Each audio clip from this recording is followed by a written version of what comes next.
বিচার ও ক্ষমা চাওয়ার আগে আওয়ামী লীগকে কোনো কর্মসূচি করতে দেওয়া হবে না বলে জানিয়েছেন অন্তর্বর্তী সরকারের প্রধান উপদেষ্টার প্রেস সেক্রেটারি শফিকুল আলম।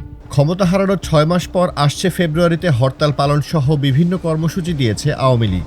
এর প্রতিবাদে ২৯ জানুয়ারি সামাজিক যোগাযোগ মাধ্যমের এক পোস্টে প্রেস সেক্রেটারি শফিকুল আলম বলেন, মিত্রবাহিনী কি নছিদের বিক্ষোভ করার অনুমতি দিয়েছিল?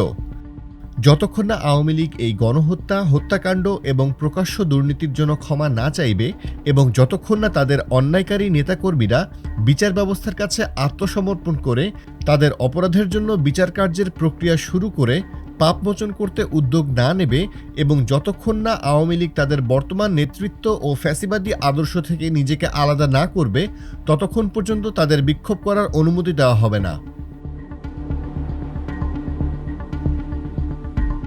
এদিকে আওয়ামী লীগের কর্মসূচি ঘোষণার পরে বৈষম্য বিরোধী ছাত্র আন্দোলনের অন্যতম সমন্বয়ক সার্জিস আলম বলেছেন, সরকার পতনের ৬ মাস যেতে না যেতেই আওয়ামী লীগ কীভাবে কর্মসূচি দেয়।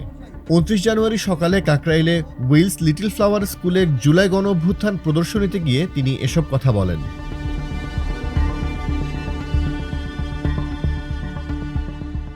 ২৮ জানুয়ারি সন্ধ্যায় আওয়ামী লীগের ভেরিফাইড ফেসবুক পেজ থেকে পোস্ট করে অন্তর্বর্তীকালীন সরকারের পদত্যাগের দাবিতে ফেব্রুয়ারি মাস জুড়ে ৫টি কর্মসূচির ঘোষণা দেয় আওয়ামী লীগ।